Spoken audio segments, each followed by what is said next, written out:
all-new 22 Civic, now on sale at Team Honda on Siegen Lane.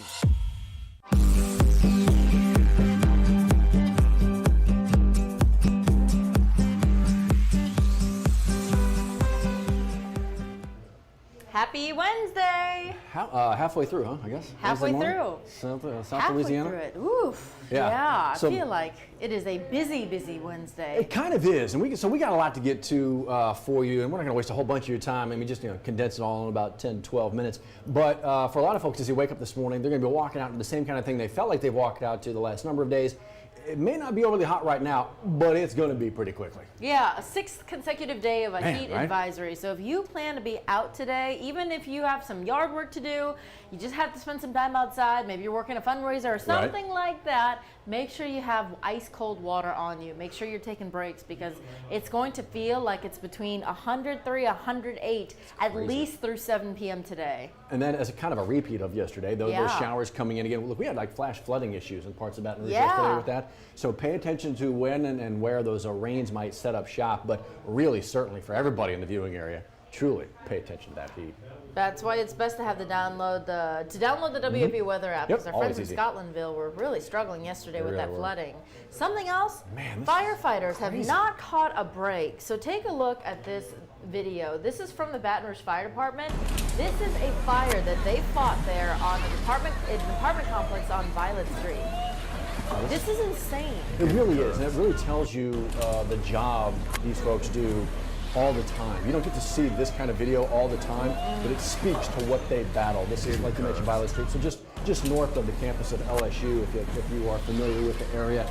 The good news here is everybody was able to get out unharmed. The bad news, though, is while one of these units looks like just completely done, there were about, 10 total involved, potentially being impacted with at least smoke and water? Yeah, so they're displaced for now. Red Cross is helping them out. Thankfully, no injuries that we've heard of on the firefighter side or the tenants. So if you know anything, maybe you know how this started, call the fire department, call Crime Stoppers. They're going to get you in the right direction to help that investigation, because that is not something we want to see at all. Gosh, no, so many arson investigations going on right now. So from that to this as well, 5 people rushed to the hospital with potential carbon monoxide poisoning.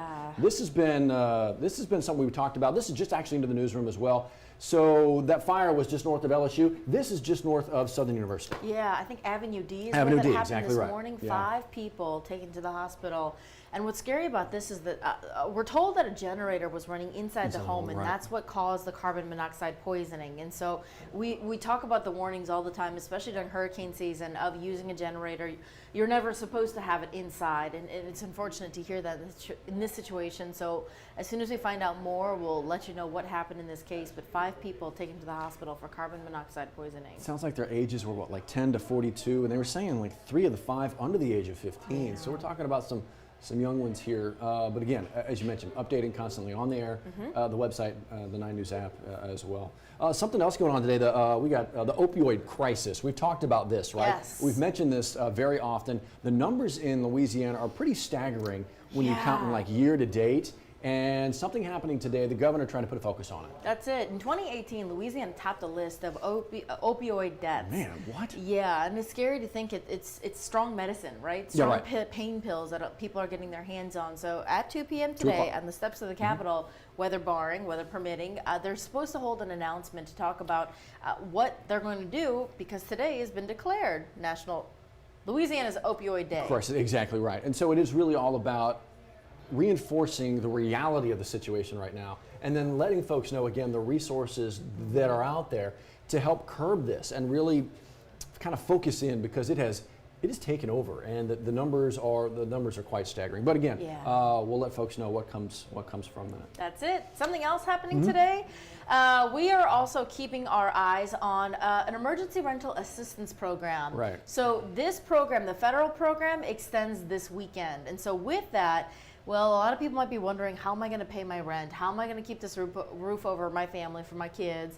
There's actually a state program that can help you do that. And so the governor he's mentioned this a number of times. We've talked to you about this as well.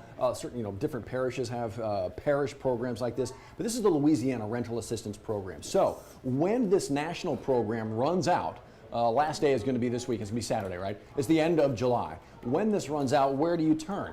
Well, you might be able to actually use this avenue, Louisiana Rental Assistance Program. There's a lot of folks out there who could potentially lose the roof over their head, but there you kind of see it right there. State of Louisiana, U.S. Treasury Department Emergency Rental Assistance Program. Look at there's money available here, Liz. You just need to apply for it because you never know. The worst they can tell you is no, but you won't know that you have that resource until you apply to see, because they've got $17.1 million for applicants who they want to help. So this is another option if you've been relying on that federal money. So really big deal here when it comes to extra help. Absolutely. Something else that we are focusing on today, speaking of money, the lottery, the vaccine lottery, is going to pick another couple winners today. They are picking 2 extra winners, one adult that's eligible for a $100,000 cash prize in check form, and then a $100,000 scholarship for someone who's 18 and under. And these are, of course, for people who have chosen to get the vaccine in the state of Louisiana. Now, again, pick today. You'll get the phone call, you'll be notified, that kind of thing. They won't be formally introduced or announced until Friday, which is how it's worked in the weeks past.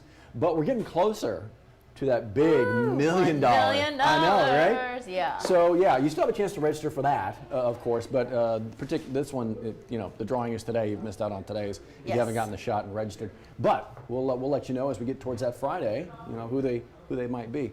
Speaking of, on Friday, that is the last day to register. If you got your vaccine within the last week, that's your deadline to register for next week's $100,000 drawing. So you can go online, shotatamillion.org, and get registered that way. Now, here's the deal. When we talk about winning this kind of money, there's always going to be scammers out there looking to take advantage of this kind of situation, looking to weasel their way into it. So that's why Callie Hubbard is live with the Better Business Bureau this morning. You know it. Whenever we bring in the BBB, we're talking scams, we're talking fraud alerts, we're talking people who are trying to get your money. And we know the particularly vulnerable individuals are maybe people who are senior citizens, maybe people who use the phone more often. So if someone calls you saying, hey, we're with the state, we're with the Shot at a Million campaign, and we want to get you registered, or we're telling you that you won, we need you to give us personal information.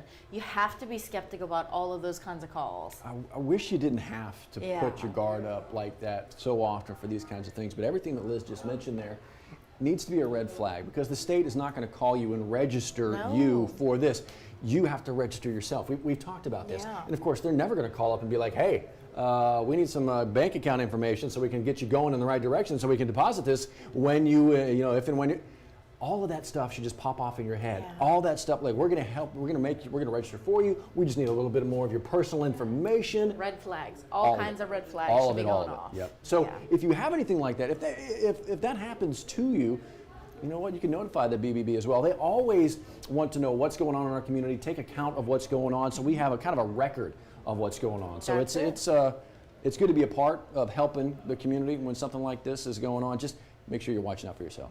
Please, please, please, please. And look out for your parents, too, if you think they're vulnerable. Absolutely. Oh, my gosh. Where are we? Wednesday? So what does that mean for WAFB Plus?